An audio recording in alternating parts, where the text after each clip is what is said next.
So let's go into a little bit of prescription. How much does someone do every single day, and how long before they actually start seeing any of these results? Sure. So we have a 22-minute dose, okay, that you can do in the morning, right? And this gives you like 2 rounds of this intermittent hypoxia, the right dose. And it also gives you the benefits of rhythmic breathing, and it's just a general amazing exercise for your whole cardiovascular system. And then we also have a nighttime dose that helps you get into rest mode, to rest and digest with your parasympathetic nervous system. So you can do that once a night. That also gives you a little bit of that dose of the intermittent hypoxia as well. So it only becomes a danger holding your breath in that way when you're doing like over 10 to 15 different episodes of this. Then it starts to become more like chronic hypoxia. So really, if you just do 2 or 3 rounds a day, it's actually going to lead to a lot of health benefits. You said a lot of these breathing techniques and alternate practitioners claim that these techniques can heal all sorts of diseases. And that's a very sensitive subject for me, because I think that's the reason why alternate medicine and alternate healing is really not getting as much traction quickly. What are your thoughts on this, that people are making blanket claims and without evidence-based research, knowing full well that don't even have a prescription with which we're going to get results? So what do you think? What's the solution to this? As I said, healing is holistic.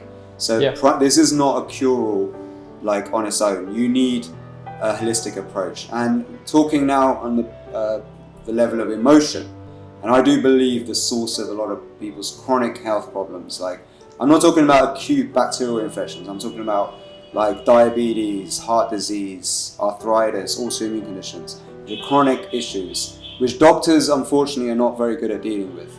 Okay, they're very good with acute infections and things like that, but when it comes to chronic health issues where the emotions are a big component to it, they're not so good at serving. And actually in this area, a lot of alternative practitioners are much better in many cases than doctors.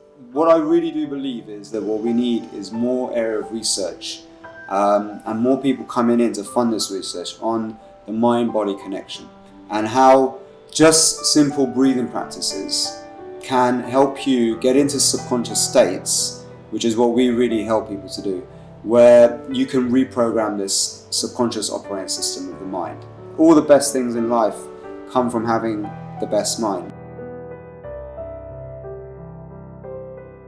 For someone who wants to start a breathwork journey or become a little bit more conscious of their breathing, what are the 3 tips that you have for them? How should they start? Okay, so first, most important one is breathe through your nose. In through your nose. Breathing out through your mouth is okay, but try and be mindful of when you're breathing through your nose and your mouth. That's the first step. Second step is whenever you're feeling a little bit stressed, learn the extended exhalation technique, where you breathe in through your nose and you can breathe out through your mouth, okay? And you do it where you're breathing out for double the length as you breathe in. So if you have a count of in for 2 beats and out for 4, and just keep that rhythm.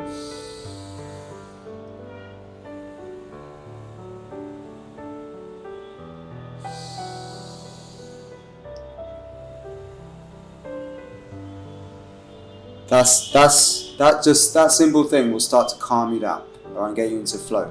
Now, obviously, you don't want to do it for too long because then you'll fall asleep. But even just a few rounds of that, 3 or 4 times, will start to calm you down. Okay. Now, you can actually add an extra layer to it, diaphragmic breathing. Okay, so if you breathe in and imagine your belly, your nostrils are in your belly, you want to expand your belly, then breathe into your chest. So it goes into your belly, then into your chest, and then out through your mouth. And when you breathe out, don't force, just gently exhale.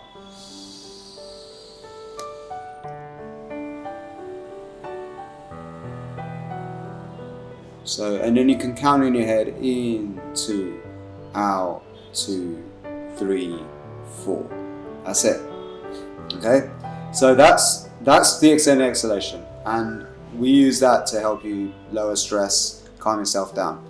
Even the mantra Om, just chanting Om, saying Om, is a form of extended exhalation, and they've shown in various studies how this lowers your blood pressure. So breathing in fully, Om,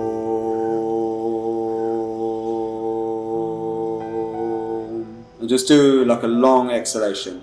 Just by making that your mouth like that and sending the air out in that way, it's shown to stimulate the vagus nerve. The vagus nerve is your direct access to your autonomic nervous system, and that calms the system down. Alright, so I love Om chanting. I use that often. And I love this 2-4 rhythm. It's just a great way to just relax and get into state.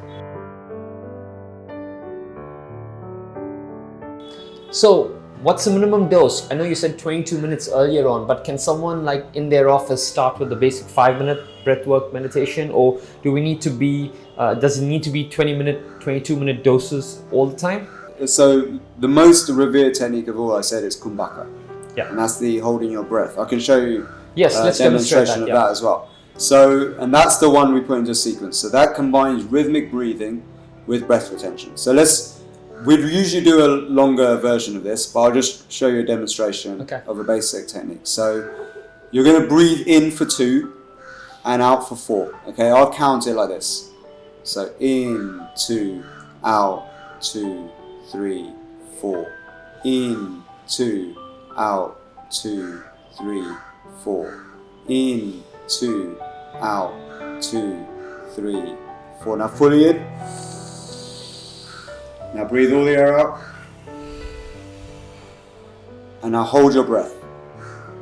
And relax. Let your head drop forward. Chin go towards your chest. And hold your breath as long as you possibly can.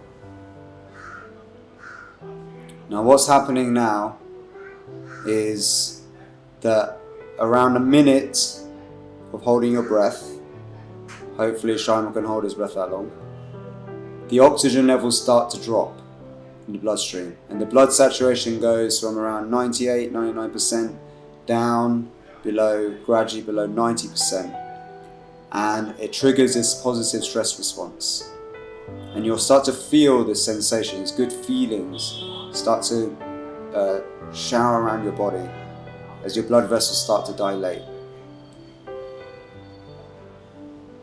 And when you can't hold your breath any longer, you're going to take a deep inhale in. Only when you can't hold it. You're going to hold it in. You're going to hold it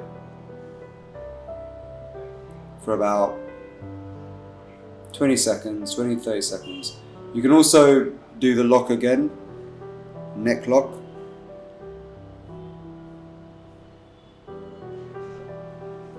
And that's right. And you can just relax.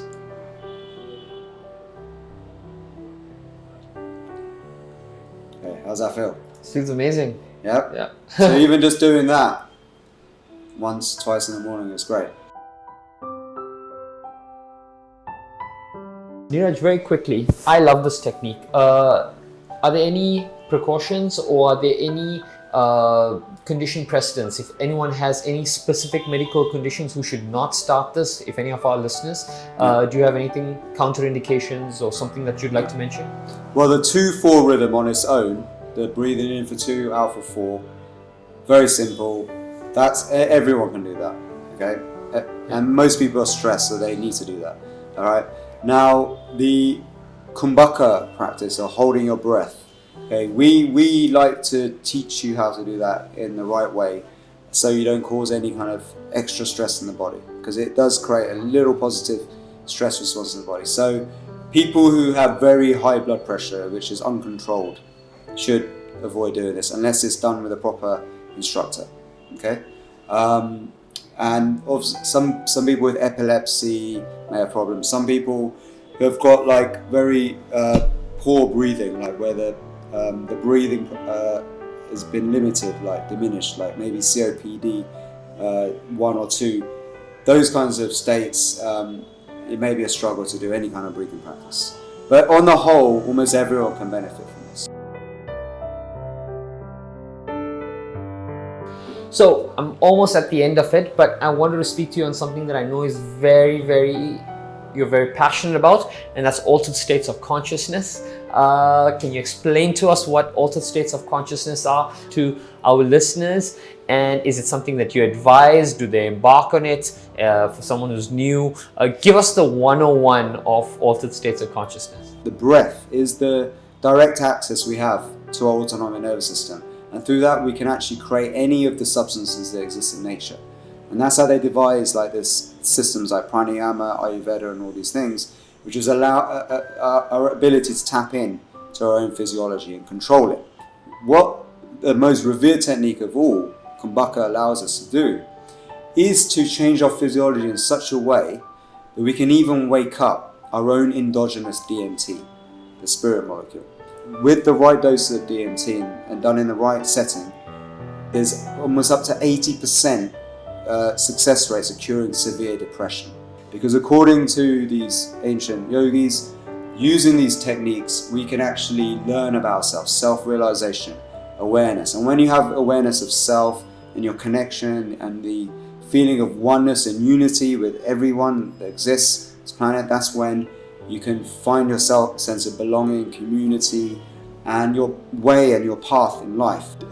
Default mode network. This is the part of the brain, okay, that connects your subconscious mind to your unconscious mind. It's actually where your ego resides. Okay, it's the source of our self. Because if you imagine, like, your ego is basically the product, and the only purpose of your ego is to keep you in the realms of what you know that's safe.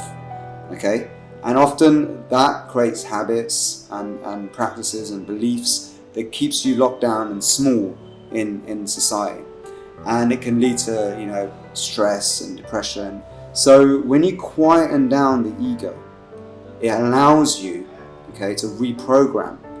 And through this reprogramming, what it can do is it can alter your perception in a way that it can allow you to see what you didn't know. Which is a huge amount, more than what you know right now. So this is really powerful because through this self-awareness and meditation techniques, we can actually change who we truly are and bring ourselves back to who we want to be. Amazing. Niraj, thank you so much. I can talk about this forever, and I'm looking forward to doing a lot more breathwork with you, traveling with you, talking with you, and thank you very, very much for being here. Thanks. Peace.